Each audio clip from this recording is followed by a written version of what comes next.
They say this is a big rich town. I just come from the poet's part.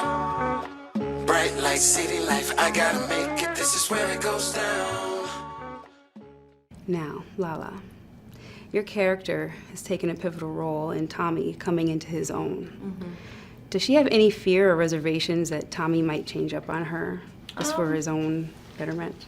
I don't think she thinks that. I think she thinks that she's different from past relationships and what they have is very different and what they have is different. But, you know, you can't be in that lifestyle and then pick and choose what comes along with that lifestyle. So it's going to be an interesting season just to see how far in she goes and what comes out of that.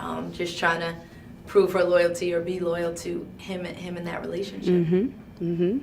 Now, as far as her friendship with Tasha, it's reached its breaking point, just like Tommy and Ghost.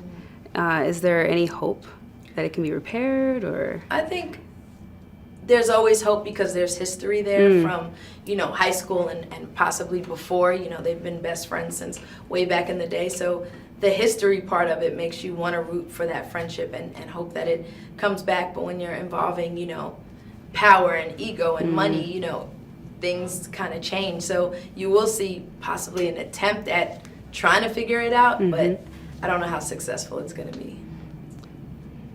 Now, do you feel that the lack of communication between the characters is the cause for most of the strife?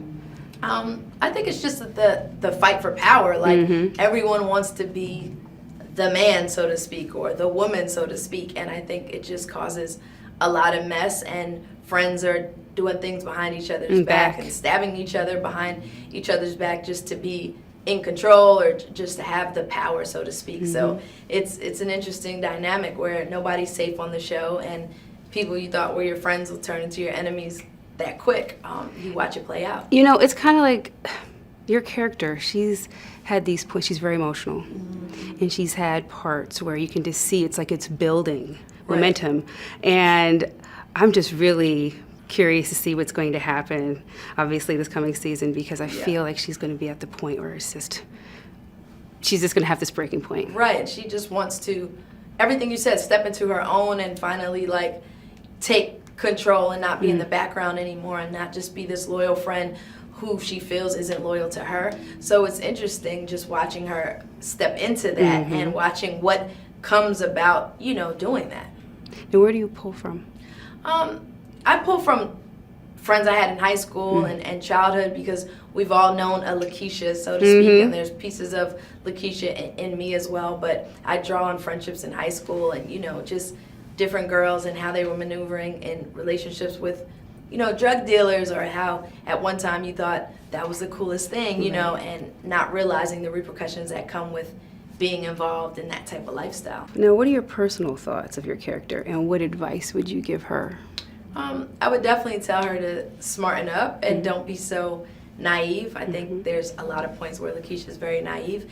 And I would also tell her, you know, don't let love ruin your life. Like this relationship with Tommy, because you love him, you're making certain decisions and you're not making the smartest or the best decision. So don't let love, you know, ruin your life. And as far as the relationship between the two, it's funny because Tommy, his character is very, kind of, there's a vulnerability in his character, you know, and because your character is so emotional, I mean,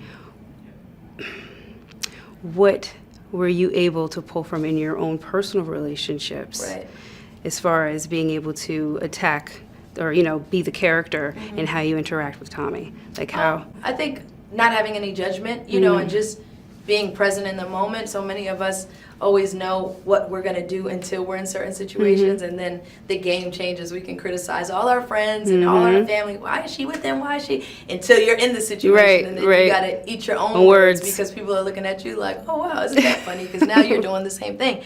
And so I've learned that in this, because it's easy to criticize, you know, why is she with them? Why does she want to be in that life? But until you're in it, you might not really ever understand that. So it's made me also less judgmental of relationships and people and things.